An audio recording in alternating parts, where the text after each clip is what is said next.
여러분 반갑습니다. 이주영입니다. 오늘도 전체적인 시장을 함께 살펴보고요. 저희가 삼성전자에 대해서 한번 이야기를 해보도록 하겠습니다. 오늘 시장이 상승 마감을 했습니다. 시장은요 3,178포인트로 장을 마감을 했고요. 31포인트 정도 상승을 했습니다. 간밤에 뉴욕 증시가 혼조세를 보였습니다. 다우 같은 경우에는요 상승을 했고요.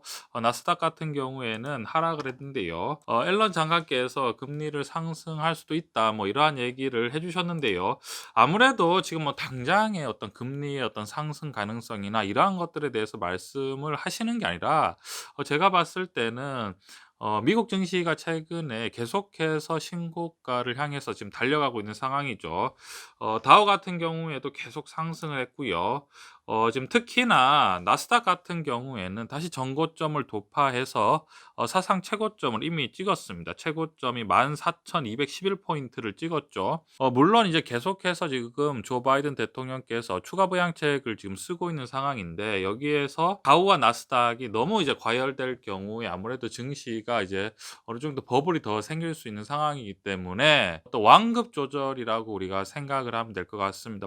지금 계속해서 추가 부양책이라든지 뭐 저금리 정책이 유지될 수 있는 상황이기 때문에 적절한 구간에 계속해서 이제 금리에 대한 발언을 하면서 시장의 어떤 완급 조절을 하고 있는 뭐 그러한 상황이지 않나라고 생각을 합니다. 자, 그러면 우리나라 시장을 한번 살펴보면요. 제가 봤을 때는 우리나라 시장에 지금 최근에 굉장히 이제 미묘한 변화가 생겼습니다. 공매도가 이제 다시 시행됐죠. 지금 공매도기 때문에 그동안은 사실은 지금 저금리에 계속해서 유동성 장세가 펼쳐졌기 때문에 미래에 대한 기대심이 굉장히 큰 주식 계속해서 상승을 했습니다. 공매도가 시행되기 전에는요. 우리가 흔히 뭐 바이오라든지 그다음에 2차 전지, 뭐 전기차 관련주 이러한 주식들이 계속해서 상승을 했죠.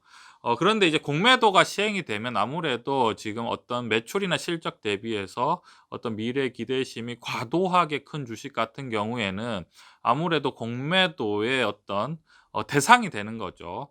그렇기 때문에 그러한 주식들이 이제 경계를 한 상황에서 지금 앨런 장관의 금리 발언이 나오자마자 그동안 사실은 못 올랐던 우리가 실적주들이 참 많았습니다. 우리나라 국내 같은 경우에는 뭐 철강이라든지 화학이라든지 그 외 은행주 같은 경우에, 사실 은행주 같은 경우에는 뭐 KB금융이라든지 신한지주, 뭐 기업은행 이러한 주식들 같은 경우에는 실적에 대비해서 사실은 주가가 굉장히 많이 하락을 했죠. 사실 다들 우리가 알고 있었지만 작년에 은행주 실적이 꽤 좋았습니다. 그럼에도 불구하고 주가는 전혀 반영이 되지 않고 오르지 못하고 있었던 상황입니다. 왜냐하면 미래에 대한 성장성을 기대할 수 없는 상황이죠. 뭐 물론 실적은 나오지만 미래에 대한 성장성이 크지 않기 때문에 그것보다는 오히려 뭐 2차 전지라든지 바이오 같은 업종에 돈이 더 몰리는 상황이었죠. 왜냐하면 그러한 것들은 어떤 기대심도 있고 뭐 이슈도 있고 테마도 생기고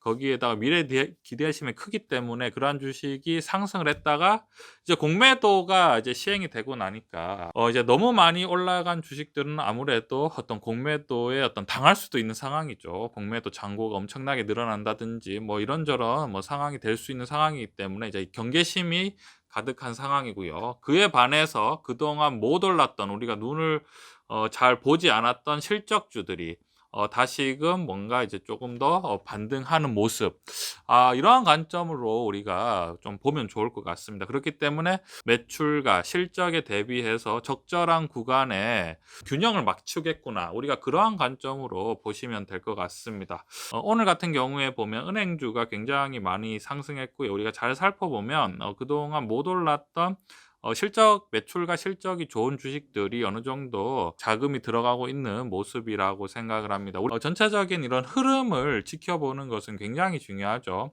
우리가 비록 이제 계속해서 삼성전자를 꾸준히 사 모으고 있지만 그럼에도 불구하고 전체적인 이런 시장의 맥락을 잘 살펴보면 참 좋을 것 같습니다. 그러한 관점에서 최근에 실적이 좋은데 못 올랐던 그러한 주식들은 혹시 뭐가 있나라고 우리가 곰곰이 생각해 보는 것도 투자에 좋은 힌트가 될 수 있을 거라고 생각합니다. 실적이 좋지만 단지 인기가 없다는 이유로 주식이 못 올랐던 종목들이 분명히 있습니다. 이러한 종목들을 우리가 한번 선별해서 찾아보면 좋을 것 같고요. 자, 오늘 또 삼성전자 얘기를 해 보면요. 삼성전자 같은 경우에는 오늘도 역시 상승하지 못하고 어느 정도 뭐 보합권이죠. 오늘도 가격이 82,300 원입니다.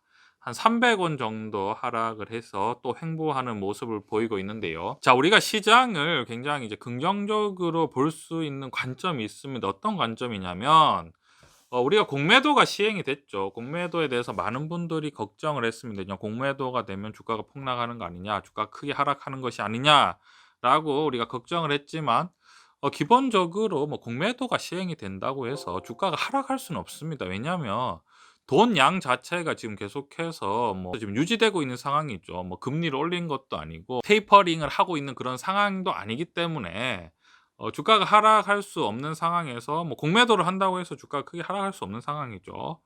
이런 상황에서 오히려 이제 우리가 볼 수 있는 것은 오히려 주가가 하락하지 않고 공매도가 시행이 되자 어느 정도 고평가 있던 주식들은 어느 정도 이제 조정을 받고 대신에 실적주 위주로 지금 돈이 돌고 있다라고 우리가 생각을 한다는 건 어떤 의미냐면 결국에는 지금 계속해서 증시에 자금이 돌고 있는 상황이고 삼성전자는 결국 횡보하겠지만 결국은 방향성을 잡을 것이다.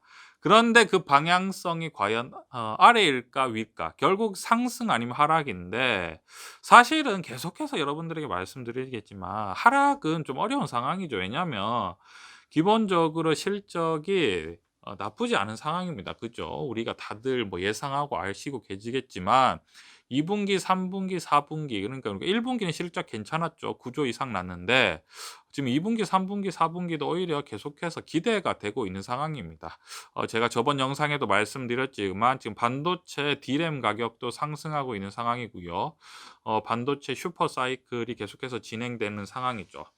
그러면 결국은 이런 거죠. 우리가 전체적인 시장의 맥락을 어떻게 보는 것이냐면 지금 공매도가 시행된다고 해서 증시에 자금이 빠져나가는 것이 아니라 오히려 다른 쪽으로 선순환하고 있으면서 돈이 계속 돌고 있다가 결국은 실적 위주의 장세가 펼쳐지게 되면 삼성전자는 우리가 상승의 어떤 가능성이 클 것이다라고 예상을 할 수 있는 거죠.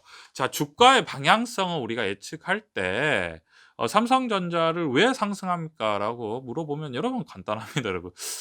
왜 상승하냐고 물어보신다면 "2 분기, 3 분기, 4 분기 실적이 좋아질 것 같습니다."라고 말하면 여러분 굉장히 상식적인 우리가 대화가 되는 거죠.